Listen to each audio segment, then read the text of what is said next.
Remember? Right. Prabhupada was on world tour, right? He was going from India to Malaysia to I think to Australia. I think that's where we ended up, around there. Yeah. I think you all can see the screen. Yeah. Okay. Okay, this one we did it already. When Prabhupada met the couple, they offered the land, and I think we have to do here. One evening as Prabhupada talked with a doctor, right? Okay. He ended at the place he was staying in a big businessman house, and they were Right. eating. Yeah. Or maybe here. I'll start from here. Yeah. Prabhupada lectured at the Kuala Lumpur town hall and the Lakshminarayan temple, mostly to Indians. He explained that people could be united only on the social platform. Look at the United Nations, he said. They're adding more and more flags, and there are only more and more wars. This Krishna conscious movement will be the real United Nations. Prabhupada had brought with him slides of ISKCON's activities, and he had one of his disciples narrate a slideshow, coaching him on what to say. When a slide appeared of Rath Yatra in London's Trafalgar Square, Prabhupada prompted the devotees. Now it's no more Lord Nelson. Now it's Lord Jagannath. When Prabhupada met the couple offering the land, he discovered that the agreement had certain important conditions. The doctor and his wife said that they would give ISKCON a large piece of land near the main highway, and that their own construction company would build the temple. Within 2 years, however, if the company hadn't completed the building, the doctor and his wife would reclaim the property. Always eager to consider any serious donation of land, Prabhupada accepted the conditional offer, but he knew that such offers were usually too conditional. Already, the doctor and his wife had hinted of Indian Brahmins running the temple and of ISKCON's having only a side altar. Right. One evening, as Prabhupada talked with the doctor, a gynecologist, that talk turned to birth control. Prabhupada explained its sinfulness, and he gave an example. If someone poisoned the air in the room he and the doctor were sitting in, then they would have to leave the room or die. Similarly, Prabhupada explained contraception meant to poison the womb, denying a soul its rightful shelter. Like Prabhupada's previous host, the doctor ate meat, although the devotees had been pushing him to give it up. Prabhupada was gentle. Try to stop eating meat, he urged.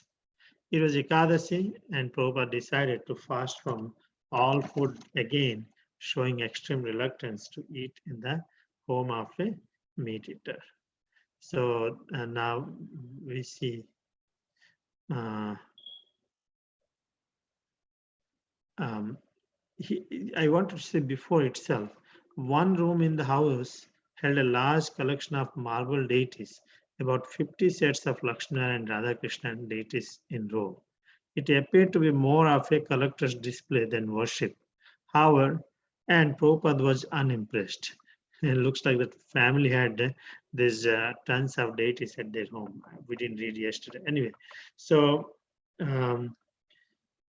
he gave the talk at the Lakshminarayan temple. That's the temple actually he's talking about. So many filled up. People think that the Hindu mindset is that everybody should have the facility to worship. That their own demigod, their own god, they should have their own taste. I'm going through with in Dover Dover people are, I'm suggesting to have a temple, they said they're coming with their own proposals. Okay, so and so conditions has to be there, how many deities you will keep, will you keep my deity or not, and those kind of thing.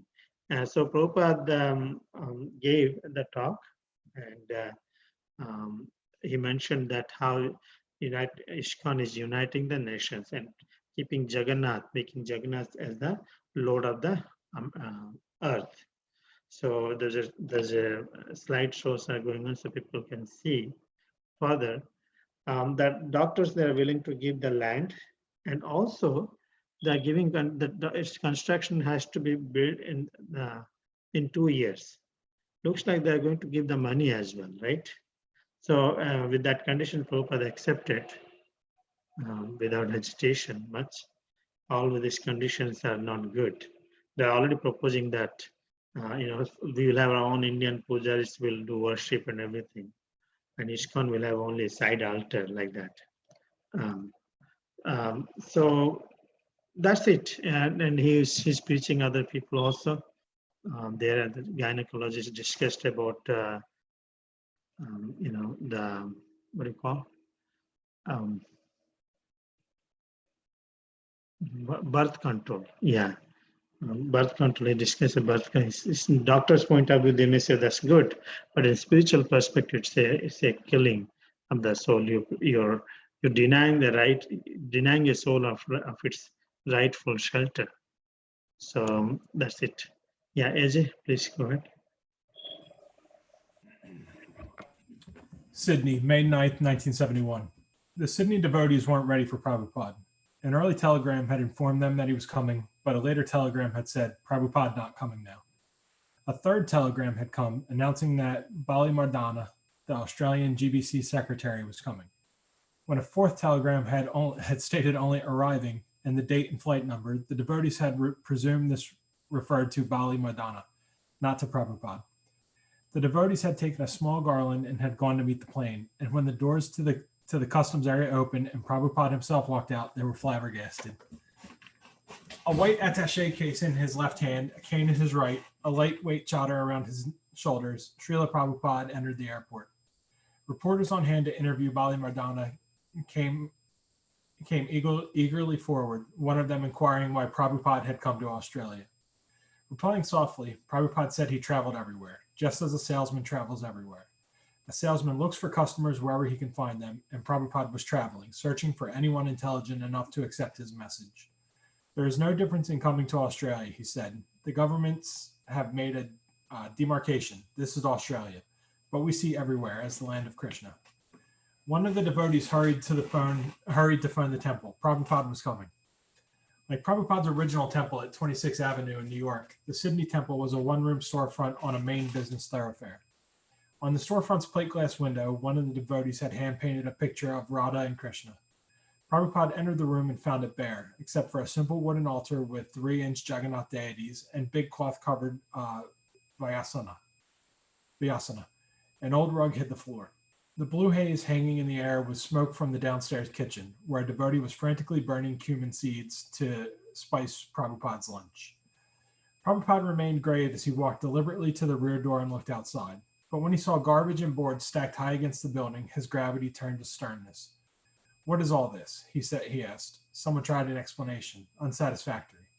A devotee brought a glass of milk, too hot, Prabhupada said, and the devotee took it away. Prabhupada sat on the large Vyasana. He looked around the room at each face. None of the 15 or so devotees had ever seen him before, and only a handful had been initiated by mail. They were untrained. The carpet was dirty, he said. It should be replaced. And why were there no flowers on the altar? He had brought Radha and Krishna deities, but before the devotees could begin their worship, everything must be very clean. The devotees would have to become brahmanas before they could worship Radha and Krishna. These devotees, Prabhupada saw, knew little of Krishna consciousness. The devotees who had come to Australia originally, Upendra and Bali Mardana, had opened the center and left, returning but rarely. Thus, an entire temple of inexperienced devotees had been virtually left on its own.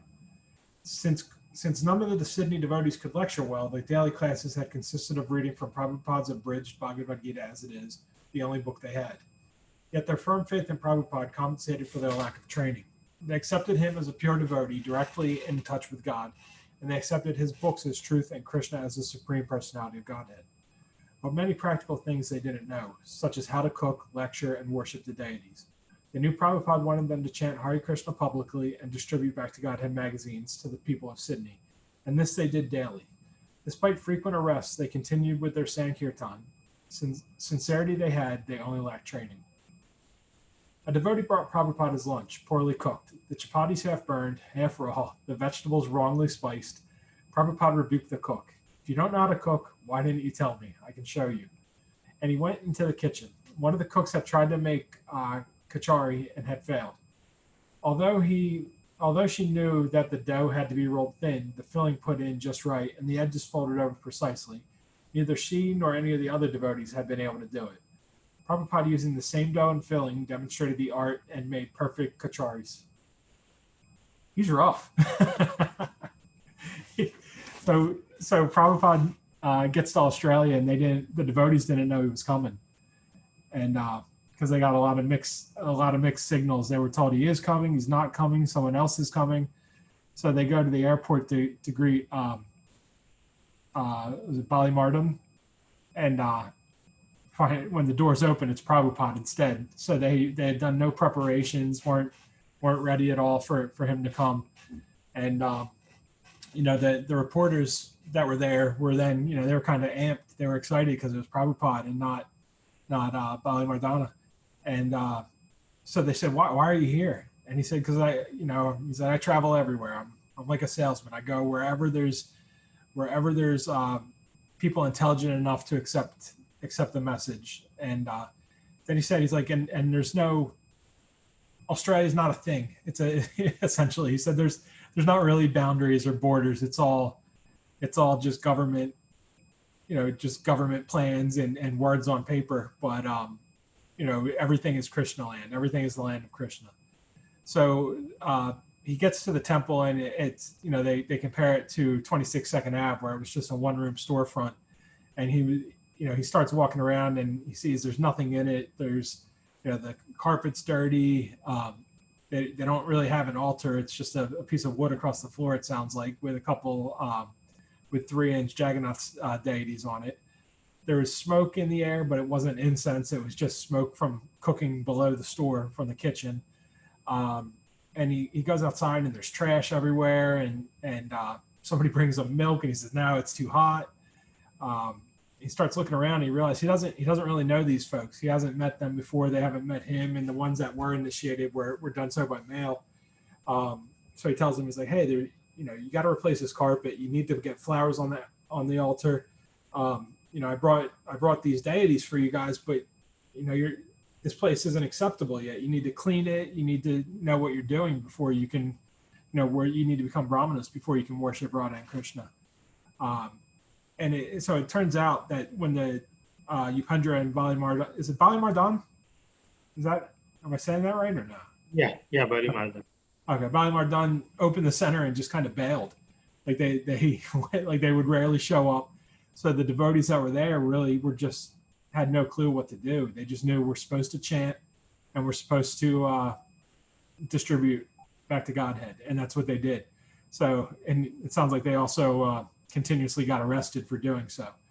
And then, he said they had sincerity, but they had no training. And then somebody brought Prabhupada's lunch, and it was burned and raw and spiced poorly, and he yelled at the cook. He said, "If you didn't know how, why didn't you just say so?" And then next thing you know, Prabhupada's in the kitchen, teaching these guys how to cook, how to make the food the right way, and just setting the example, doing the work. Nice. So now what is the spiritual master position. It's not a spiritual master is actually our friend, but that friend's manifestation, it has to be like a parental way. The correction has to be there. The parent, the father who does not chastise his child to correct him, is not a real father actually. It's not. Remember, is not considered very good. A father or master or guru who do not chastise their children to correct them, they should not take that position. So now you are seeing that how Prabhupada is heavy, guru is heavy, and one should be able to tolerate and take in right mood as a mercy. It is said that guru's chastisement is a blessing. Guru's chastisement is a blessing. I'll share with all of you later in fourth canto of Srimad Bhagavatam. It will come. Okay, and the devotee in Yeah, it's that the devotees explain their difficulty. so yeah, second you can go ahead. Mazda? The devotees explained the difficulty in making chapatis. There was no flame on their electric stove. The chapatis always came out dry or raw or burned and never puffed up. The excuse only annoyed Prabhupada, however, who showed exactly how to make chapatis that puffed up every time, even on an electric burner. Then he taught the cooks a simple vegetable dish, advising as he cooked. After he left the kitchen, the devotees tried the chapatis again. They wouldn't puff. It seemed a magical art only Prabhupada knew. Srila Prabhupada had his reasons for bringing Radha and Krishna to Australia, some of them apparent, others so deep that only he and Radha Krishna could understand them. Of course, he was always expanding his movement, of which deity worship was an important part. So that was one reason for bringing Radha and Krishna to Australia, to strengthen the devotees and establish more solidly his movement there. And Prabhupada loved his deities. They had presided over the Bombay Pandal, and when they hadn't been on stage, he had kept them in his room where he could look at them during the day. He had brought them from Bombay to Malaysia to Sydney, and now he proposed to install them in this fledgling ISKCON center. But the infinite purity of his heart and the depth of his determination to risk anything for their lordship, Sri Sri Radha and Krishna, are unfathomable. Srila Prabhupada's activities are most grave, and their deeper meaning eludes an observer. Of Lord Chaitanya, Krishnadas Kaviraj wrote, "I do not know the deep meaning of Sri Chaitanya Mahaprabhu's activities. I am just trying to describe them externally." When Prabhupada came to the temple to perform the initiation ceremony and deity installation, the devotees weren't ready. Only one small vase of flowers decorated the almost bare altar, and the devotees had not made garlands for the deities. Prabhupada was displeased. The small temple was packed, however, and guests and devotees crowded the open doorway and peered through the front window. TV crews filmed the action under hot lamps. While devotees hurriedly strung garlands for the deities, Prabhupada performed the initiation ceremony. There were 15 initiates in all. To some devotees, he gave first initiation, to some second initiation, and to others both first and second. Then he lovingly bathed the forms of Radha and Krishna and performed the fire sacrifice. While dressing the deities, he remarked that their clothes had been poorly made and that the devotee should make new ones immediately. He named the deities Sri Sri Radha Gopinath. So here, Prabhupada was teaching the devotees how to make chapatis. There was no flame. It was all just electric stoves. And the chapatis were never puffed up. And they were giving the excuse that it was because of an electric stove. And Prabhupada showed them how to make the chapatis even on an electric stove. He also taught them a simple vegetable dish while he was showing them as he was cooking. And when he left, the devotees tried again to make the chapatis, but they wouldn't again puff. And they were also, he is talking about the reasons why Radha and Krishna deities were brought to Australia. And one reason that is mentioned here is to spread the Krishna conscious movement in Australia and to strengthen the devotees and establish Prabhupada's movement there. These were the same deities that were presided over the Bombay Kirtan festival, the Bombay Pandal, and he had also kept them in his room and he worshipped them after that festival. And the Radha and Krishna deities basically,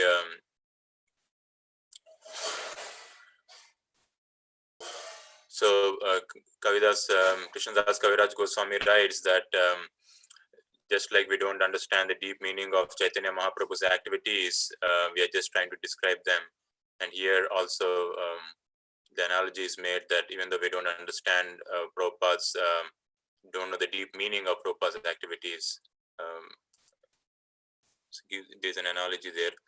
And when the next day was the initiation, and Prabhupada, when he came to the temple, and then he is also for the deity installation, the altar was not decorated. It was only a small vase of flowers. There were no garlands made for the deities, but the temple was packed, and Prabhupada was not happy. And the devotees, they tried to make garlands at that time for the deities. And there were 15 initiates. For some devotees, Prabhupada gave the first initiation, for some second, and for some both. He had to do that because he needed some devotees to do deity service, so he had to give them second initiation. And then Prabhupada bathed the deities of Radha and Krishna and performed the fire sacrifice. And he also was not happy with the deity dresses, and he asked them to make them immediately. And the deities were named Sri Sri Radha Gopinath. Okay, thank you so much. Is there Nipa? Please read.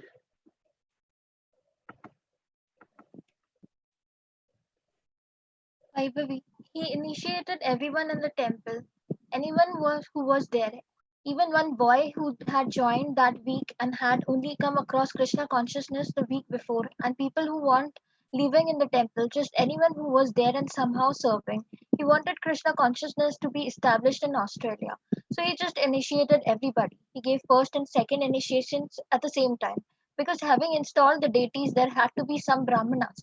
But we didn't know anything. We weren't even ready. The altar wasn't finished. Prabhupada explained to me that we had to string flowers for a garland. The deity was supposed to wear one. I was running up and down the street trying to find some flowers and get some thread and make a garland. Same with the sacred thread. There was no sacred threads. Prabhupada gave the men a sacred thread at Brahmana initiation, but no one really knew what it was. So I had to run and buy some string. And while Prabhupada was initiating people, I was sitting there in the arena making sacred threads, copying the one that Bali Mardana had taken off himself. I made 5 of them, and then I was next. After the sacrifice and after I came out of Prabhupada's room, where he had given me the Gayatri mantra, the other devotee said, "You are Brahmana now, so you have to have a sacred thread too." He told me to make one for myself, which I didn't, because someone told me later a woman wasn't supposed to wear one. He just didn't know much. At Sydney Grammar School like at Sydney Grammar School and Elite School for Boys, Prabhupada led his disciples and a group of students in Kirtana procession through the schoolyard. About 200 boys and several teachers took part, some children frolicking and laughing, some singing the mantra, some soberly following the procession as the teachers smiled and watched.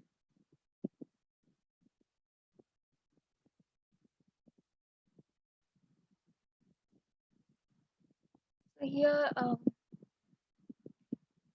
Vaibhavi,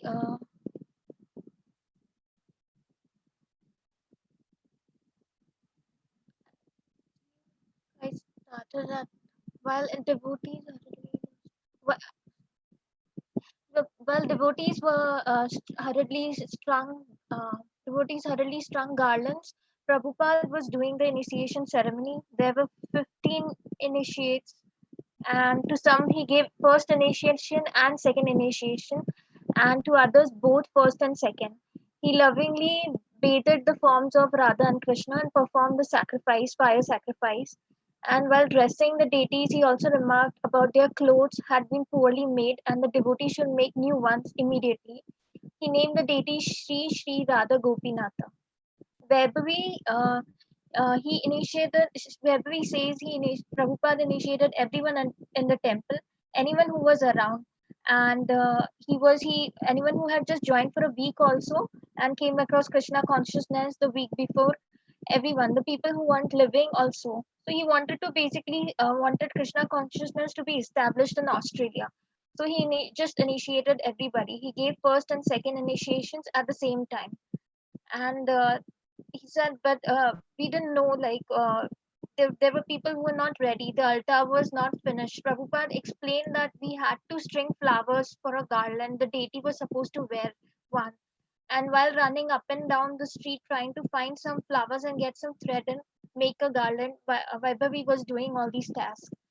Same with sacred thread. There were no sacred threads available. Prabhupada gave the men a sacred thread at Brahmana initiation, but no one knew what it was. So she had to run and buy some string while Prabhupada was initiating, and she was sitting there in the arena making the sacred threads, copying the one that Bali Mardana had taken off himself. uh, she made five of them, and she was the next one. After the sacrifice and after she came out of Prabhupada's room where he had given the Gayatri mantra, the other devotee said, "You are a Brahmana now, and you should have a sacred thread." And they told to make one for herself, which she didn't wanted to, because someone told her later woman is not supposed to wear one, which just didn't know much. So at Sydney Grammar School, which is an elite school for boys, Prabhupada led his disciples and group of students in the Kirtana procession through the schoolyard. And about 200 boys and teachers took part, and some children were laughing, frolicking. Someone was singing the mantra. Some soberly followed the procession, and teachers smiled and watched.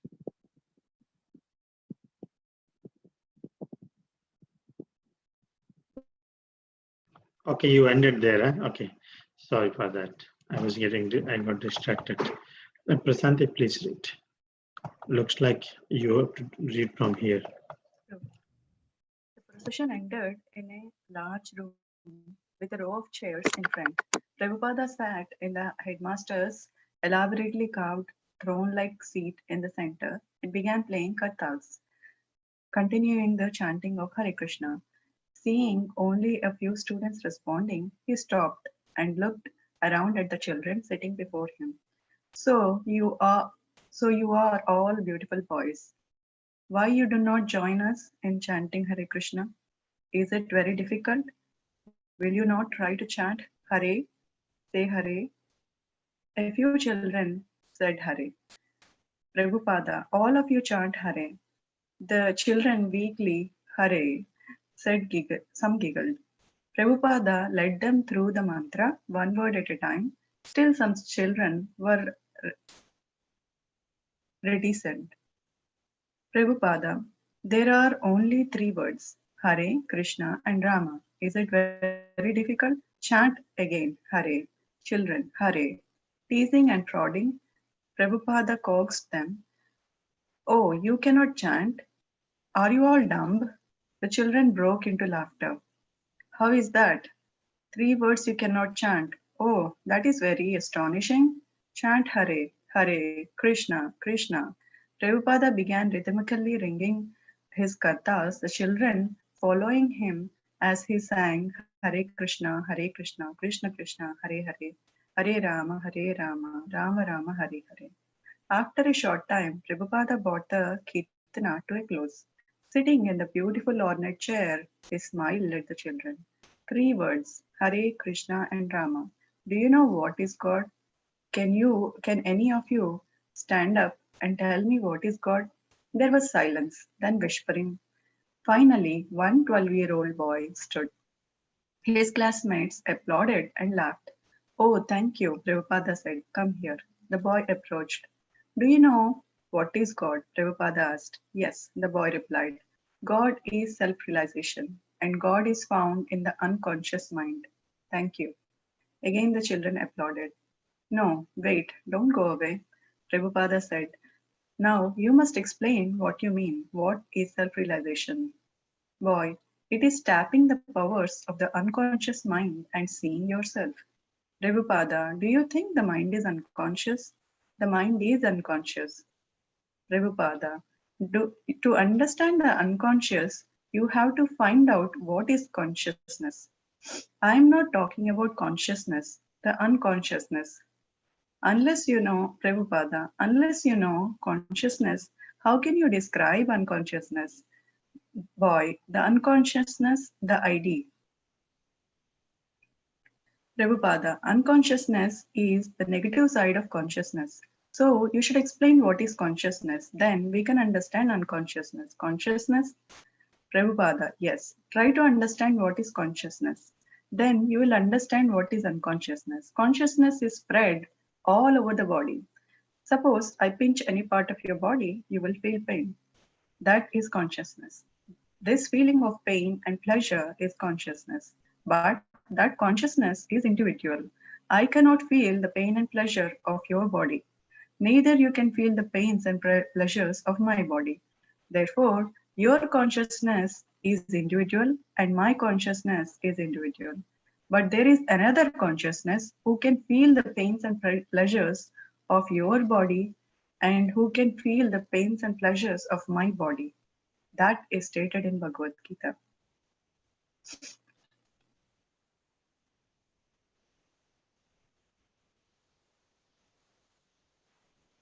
So Prabhupada was offered the headmaster's seat, and he was sitting in the center and playing kartals and started chanting Hare Krishna.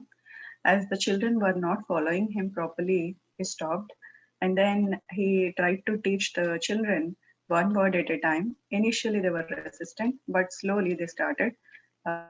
Prabhupada asked them to chant Hare and then Krishna and then Rama, and then explain them that there are only three words and it is not so difficult.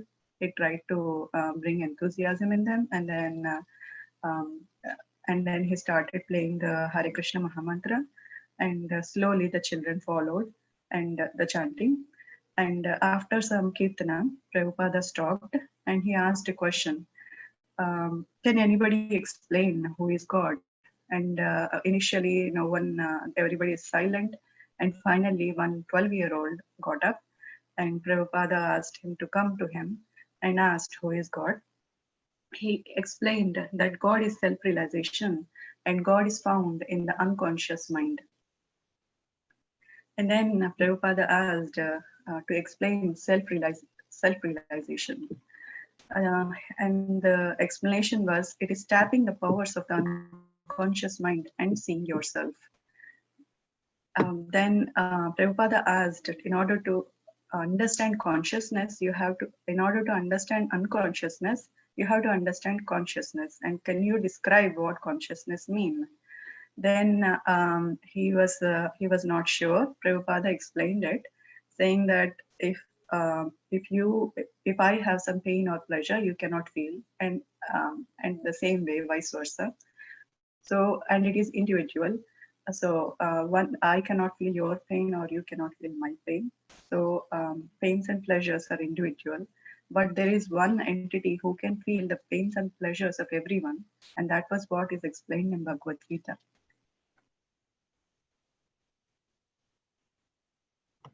Thank you so much. Srikar?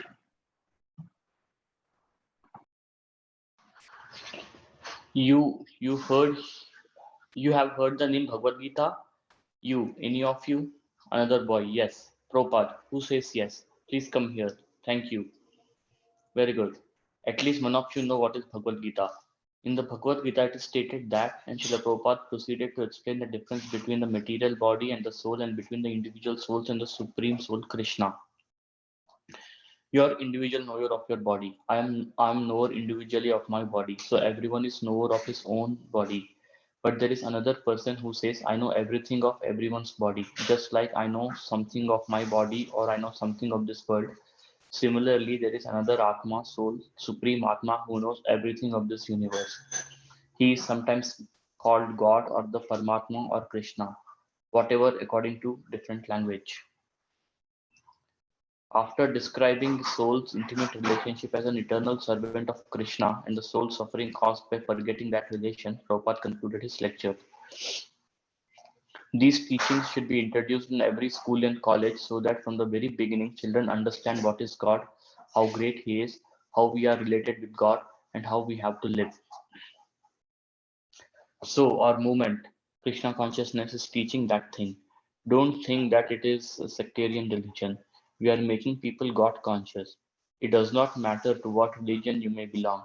If by following the principles of religion one becomes advanced in God consciousness, that is first class religion. That is our motto, and we are preaching all over the world. Therefore, I request you, your teachers here, to make the students from the beginning God conscious. Then their future life will be very peaceful, prosperous, and hopeful. Thank you very much. Hare Krishna.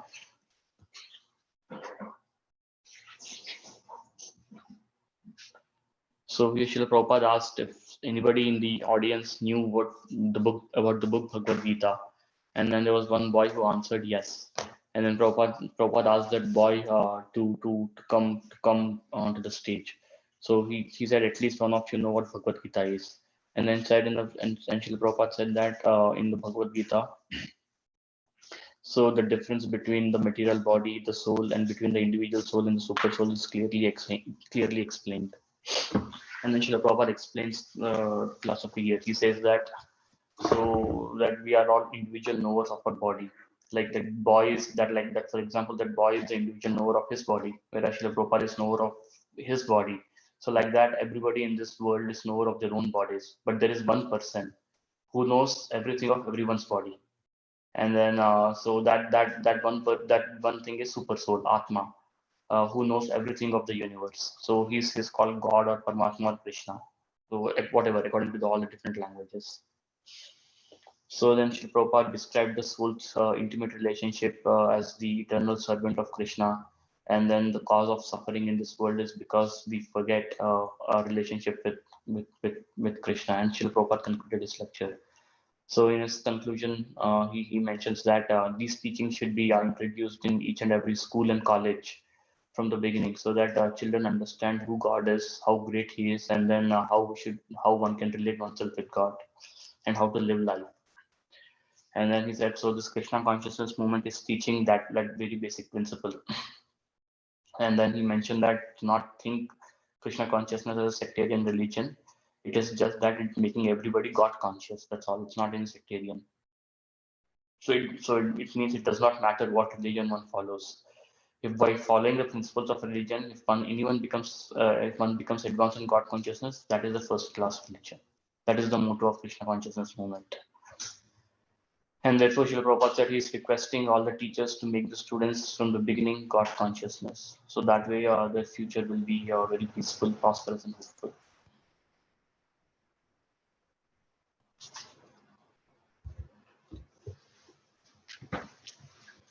Prabhupada also agreed to speak at Bayside Chapel, a center in downtown Sydney, ministering to drug addicts and prostitutes.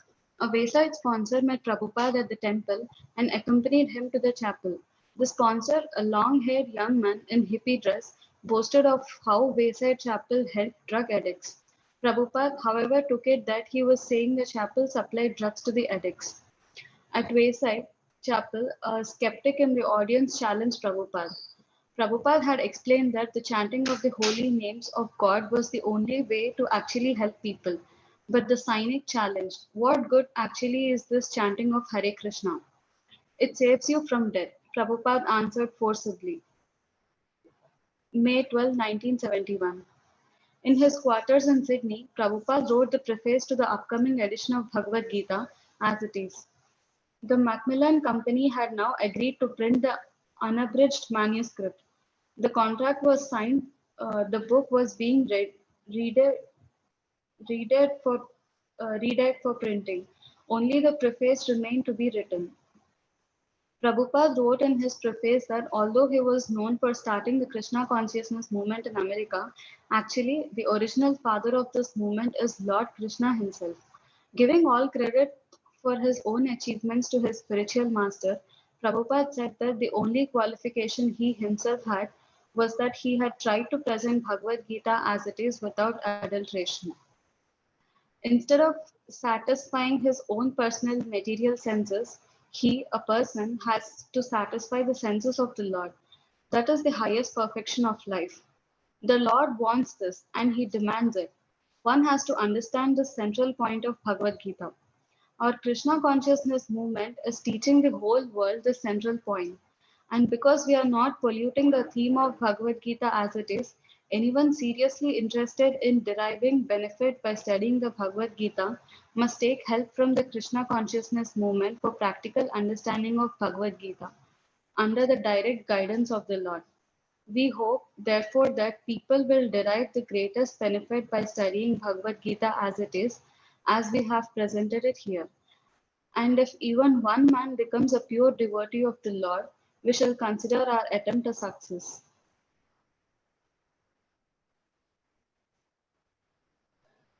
Um,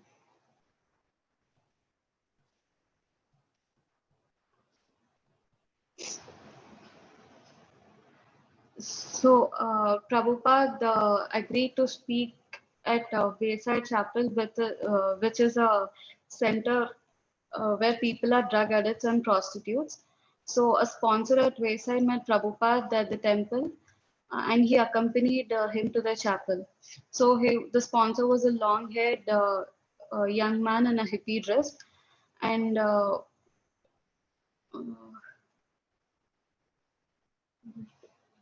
Prabhu, can you summarize? You're doing good. So the condition of the people, he was challenging what this is going to bring good. The person is asking, the person is going to save you from death. It looks like there's no further. So then again, you all know that Prabhupada's book is being printed. Am I right? Is it Bhagavad Gita from Macmillan Company? Yes, Prabhu. Now, preface is not ready for that. And the book was being ready for printing. The preface needs to be written. So Prabhupada, see how beautiful. Not only he wrote in humble way, is the fact. Devotee is always humble. But he set the example for the devotees generations to come. What did he do? He said, this is the fact that all the credit is, people think that I am running the Krishna conscious movement, original father movement. No, it's actually Krishna himself. And as long as we do the same thing, then we will grow. We cannot take the really credit. It's not happening. Then he further explains that instead of satisfying on personal senses, we satisfy to Krishna's senses. That's the highest perfection.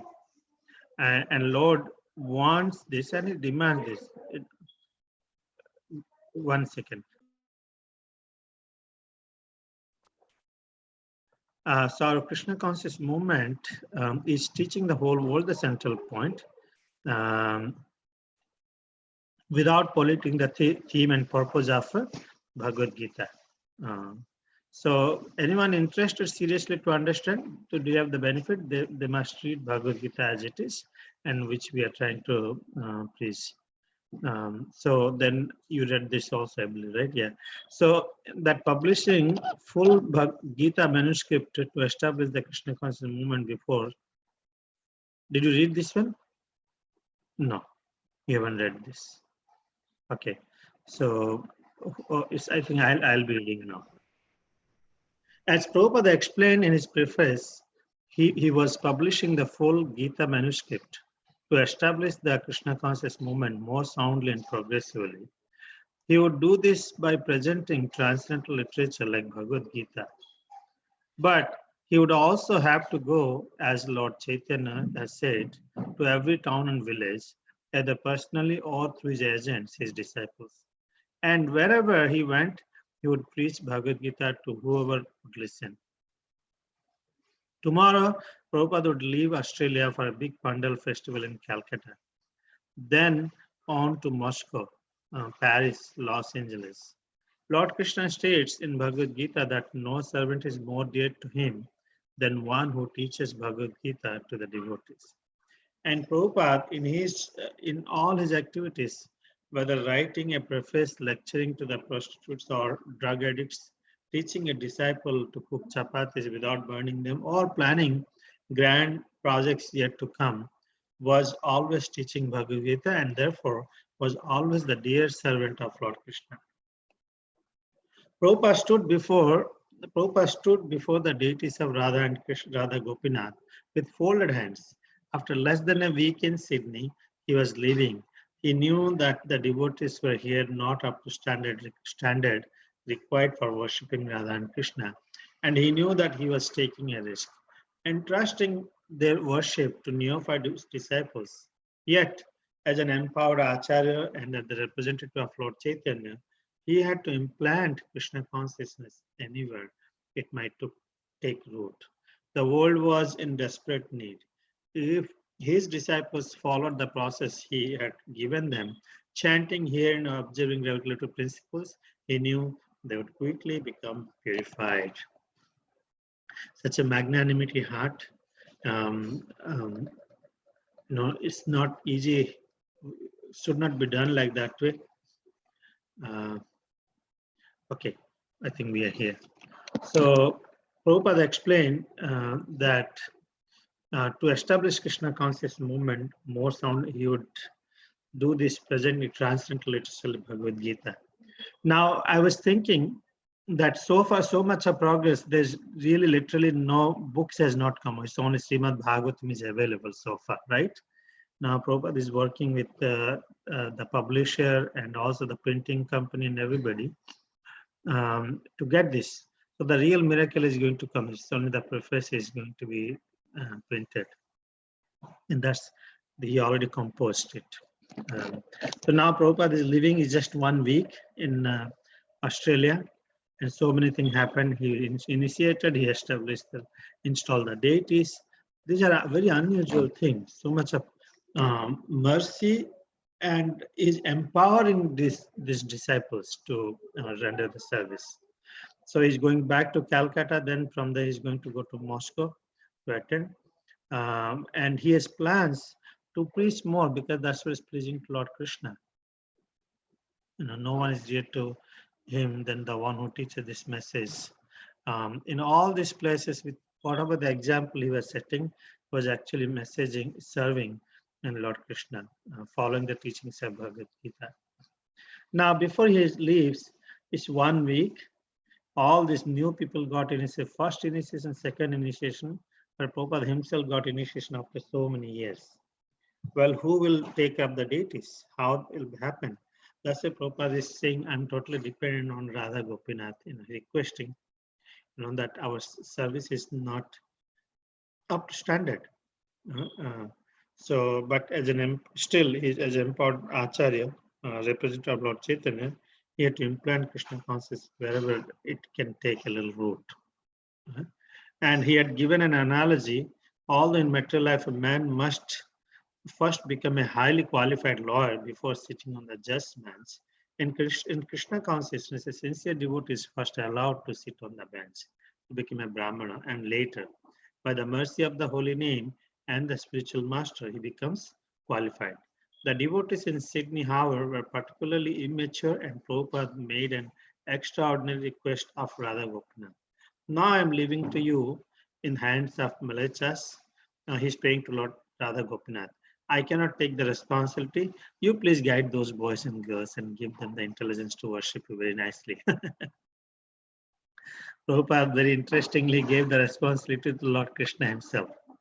And can you believe? That's the relation between the pure devotees and the Lord. He literally gave Krishna, you take care. You maintain the whole universe. Such a faith, unflinching faith.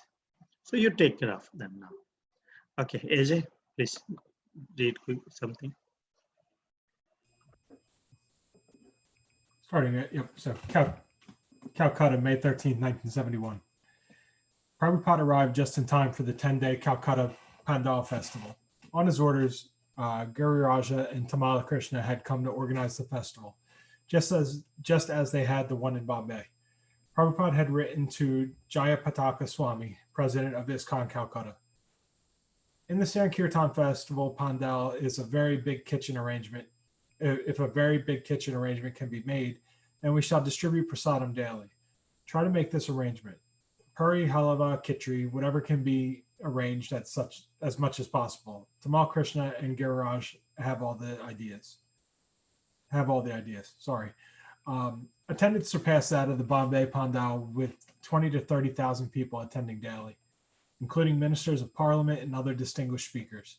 It was one of the biggest religious functions Calcutta has ever seen. The whole city became aware of the strength of the Hare Krishna movement. In the early afternoon, the devotees would begin selling Prabhupada's books from a booth, performing kirtan on stage, and distributing prasadam to the masses. Around 6:30, the evening program would begin with a long, intense kirtan, which would increase in its fervor as Prabhupada arrived for the evening arati before the deities of Radha and Krishna. Prabhupada would lecture, sometimes in Bengali, sometimes in English, and afterwards the devotees would show slides of the Krishna consciousness movement around the world, and Prabhupada would answer questions from the audience. After the program, people would push forward to receive a morsel of the prasadam that had been offered to the deity. Naxalite terrorists threatened Prabhupada's life. These young communist terrorists, who had been active in Calcutta during Prabhupada's visit of 1970, had never disturbed him until now. Their tactic was to approach prominent businessmen in their homes or on the streets and coerce them into cooperation with the Naxalite political objectives. If a businessman refused, the Naxalites would burn his home or place of business or even assassinate him. The Naxalites, who were eager for all of Bengal to turn from their religious traditions and embrace communism, saw Prabhupada rekindling the religious spirit in Calcutta. Prabhupada's tremendous crowd gathering pandal, they concluded, was undermining the principles of communism. So they arranged for another pandal festival in Calcutta for 10 days. And, two devotees went to organize the festival as they had in Bombay. And when he, this time he said, I want, Prabhupada said, I want a very big kitchen, a massive kitchen, so we can give you, so we can distribute prasadam daily. And he gave, whatever you can do, as much of it as we can make, let's do that. And it turns out the attendance here was even bigger than in Bombay, where I think it said like 20,000 people on the largest night in Bombay. There were upwards of 30,000 coming every day to listen to Prabhupada and take prasad, and including Parliament and other local bigwigs. It sounds like. So the devotees would sell books, and they do kirtan and distribute the prasad, and then things would just kind of ramp up as the night went on and get more and more intense. And then Prabhupada would come up and begin to lecture, and then they would, the devotees would give a show about how Krishna consciousness is spreading across the world, and everybody would run up to the front of the stage in order to get, some of the prasadam that had been offered. Then it talks about how terrorists were now threatening Prabhupada. A bunch of communists weren't happy with the fact that he was rekindling religious tradition and religious culture in Calcutta. And these guys, I guess, had a reputation of they would threaten businessmen and make them back their movement, or else they'd assassinate them or burn their house down or burn down their businesses. So it sounds like Prabhupada's now on their hit list, unfortunately.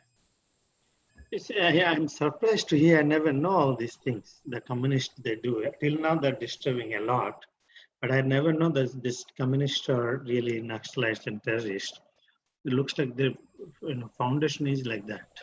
Yeah. It's amazing. Now Prabhupada is, becoming popular. They're trying to attack him. Yeah.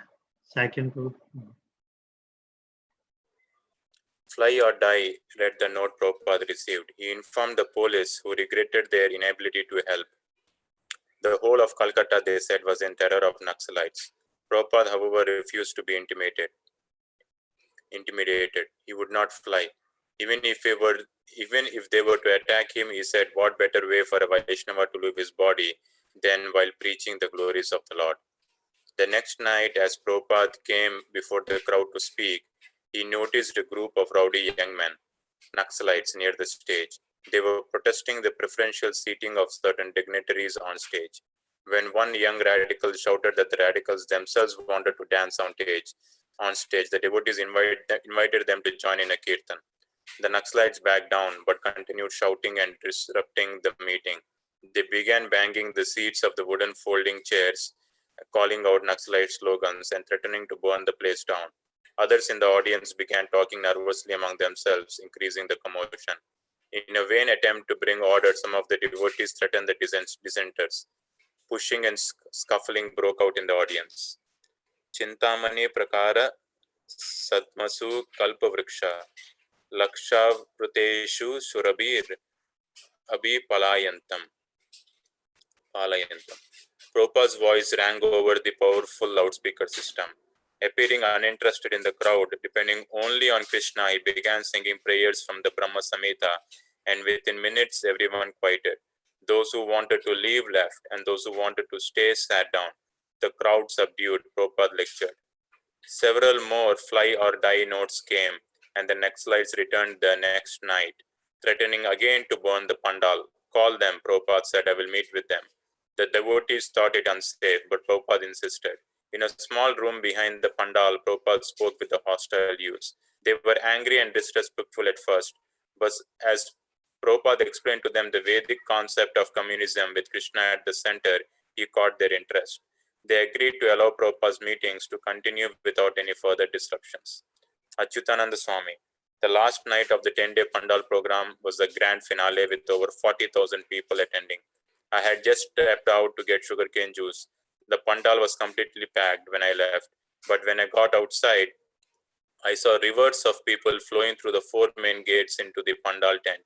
I thought this must be Krishna's mystic power, because the tent was already packed and still thousands of people were entering it. I thought that Krishna must be unlimitedly expanding the dimensions of space.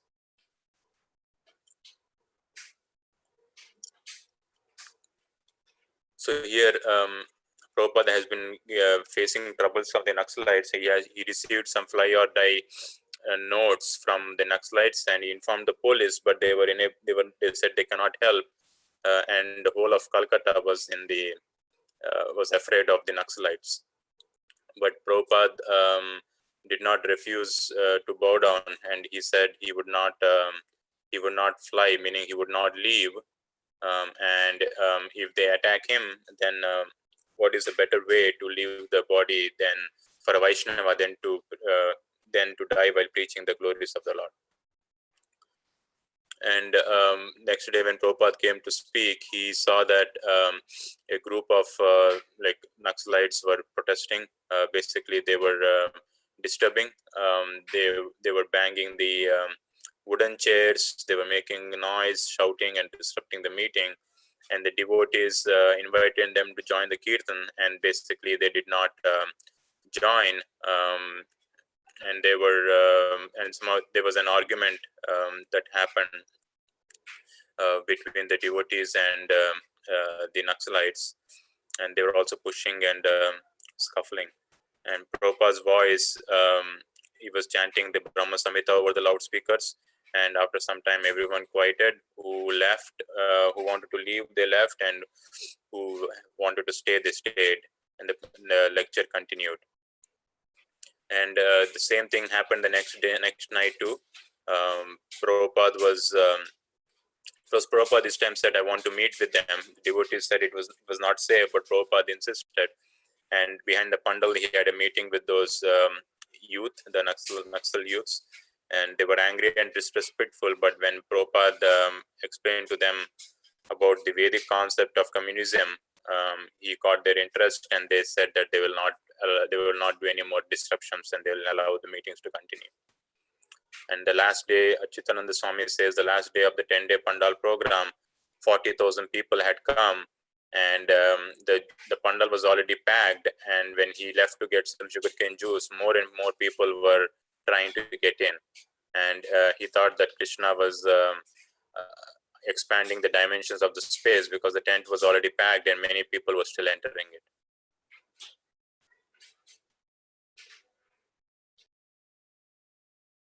Interesting, huh? Thousands of people. AJ, I think you can hold the big festival, right? We can just do it right at your house, is what I was told. 20,000 people in your backyard? Yeah, I can. I mean, when I go to India, I host 1,500, 2,000 people. So I give program for that. So it's possible in India somehow. Krishna, but that time also people could get mercy. That's a very good thing. Prasanthi, please read. Did Vijayanand Prabhu read today? Is not on the call today. Okay. Prasanthi, please read. The climax of the evening was a big procession, beginning at the Pandal and going up Park Street to the ISKCON temple on Albert Road. The deities of Radha Govinda rode on a palanquin to the temple, where they are placed on the altar. After an aarti in the temple, the remaining crowd dispersed. Achyutananda Swami was standing next to Prabhupada that night in the Calcutta temple. Prabhupada, he said, someone put Krishna's flute in backwards. Prabhupada looked, it was backward. Krishna is all powerful, he said, turning to Achyutananda Swami. He can play from the back end also. Srila Prabhupada was still striving for a plot of land in Mayapur. Having abandoned the idea that his god brothers in Mayapur might help, he had been working through Bengali friends in negotiating with Muslim farmers in Mayapur. On returning from Australia, Prabhupada had sent Tamal Krishna to Mayapur with orders not to come back until he had purchased land. Tamal Krishna's mission was successful, and after 6 days he returned to Prabhupada in Calcutta having purchased nine bighas, 3 acres in Mayapur. Conceiving the value of Mayapur was difficult for the devotees. However, one devotee journeyed from Calcutta to see the new ISKCON property and on returning asked Prabhupada, what are we going to do there?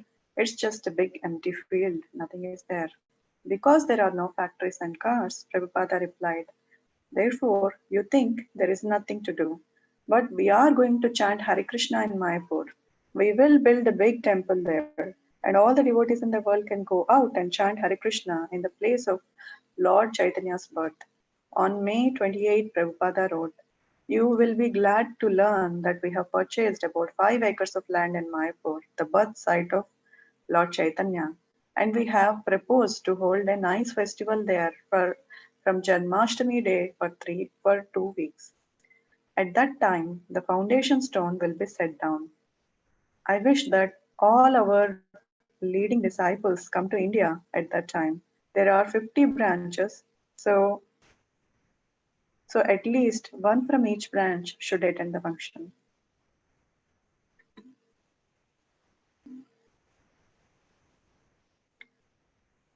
The climax of the Pandal festival was to take Radha Govinda deities in a palanquin to the temple, and they placed them in the altar and did aarti, and then the crowd dispersed. One of the Prabhupada's disciples saw that the flute was backwards, and Prabhupada explained that Krishna is all powerful and can play from back end also. And as Srila Prabhupada was already trying to find a plot in Mayapur, he told Tamal Krishna to not come back unless he purchased a land. So finally, Tamal Krishna was successful. After 6 days, he returned to Prabhupada in Calcutta by purchasing 3 acres of land in Mayapur. And Prabhupada and his devotees went to see the place. And while returning, someone asked, it is just an empty place. So what are you going to do with it? Then Prabhupada replied, we are going to build a big temple there. And we are going to chant Hare Krishna. It is the place of Lord Chaitanya's birth. And he wrote to all the branches of ISKCON. There were 50 branches at that time, and he asked them to come to for Janmashtami day, as they are going to hold a festival for 2 weeks in the Mayapur, in the land they purchased, and at least 50 people should be there from each branch.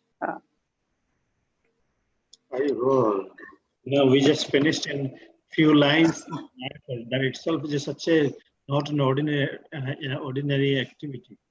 When you know the details how Tamal Krishna Maharaj got this, It is very serious situation. All this time he was not getting, and now they got it. And that time it is a land.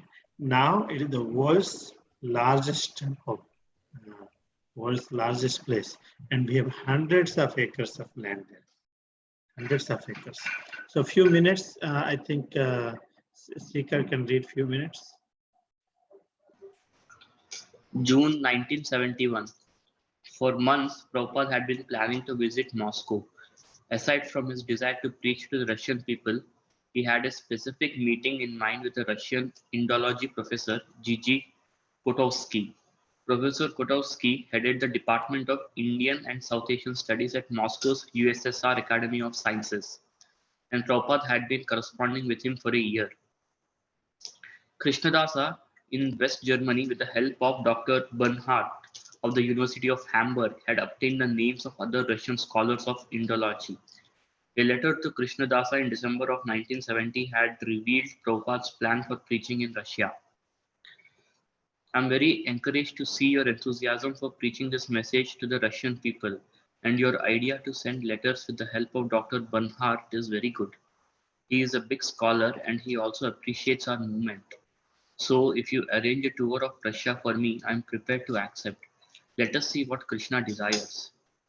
If we can go to Russia with our World Sankirtan party, I'm certain that it will be very much appreciated and people will see the real peace movement in chanting process, chanting the holy names, Hare Krishna, Krishna Krishna, Hare Hare, Hare Rama, Rama Rama, Hare Hare. So try for it. Srila Prabhupada, yes. So here we see that Srila Prabhupada, for months he had been planning to visit Moscow. So, aside from preaching to the people in Russia, he specifically wanted to meet a Russian Indology professor, Kotovsky. So Kotovsky was the head of the Department of Indian and South Asian Studies at the Moscow's USSR Academy of Sciences. And then Prabhupada was talking to him already for a year, was in contact with him for a year by then. So a devotee named Krishnadasa in West Germany, with the help of Dr. Bernhard, who is a professor at University of Hamburg, they obtained the names of other Russian scholars of Indology. So in a letter to Krishnadasa in December of 1970, Srila Prabhupada revealed his plans for preaching in Russia. And then so there in that letter, Srila Prabhupada mentioned that he's very encouraged to see the enthusiasm of the devotees of that devotee to preach the message of Krishna consciousness to the Russian people. And then he appreciates that that how Dr. Bernard is also a very big scholar, and then who appreciates the movement, and he should be of very big help. So Srila Prabhupada's request, if that devotee can arrange a tour of Russia for him, he's like very much prepared to go. And then Srila Prabhupada says that if the devotees can go to Russia with this World Sankirtan party, then he was very much certain that everybody in Russia will appreciate that. And then people will see the real peace movement in chanting the Hare Krishna Mahamantra. The real challenge is going to come. I don't know if it's now or later. Russians had to go through so much. Russian devotees has to go through so much. I don't know if you all know. I don't know if it will be covered here. How Russian devotees has gone through. So it's 8:44. Thank you so much. Thank you so much for joining. We will continue tomorrow. Hare Krishna. Shri Prabhupada ki jai. Prabhupada Lilamrita-Ch, Hare Krishna. Only after we hear about Russians' experience, our appreciation will increase. We'll continue soon. Stop.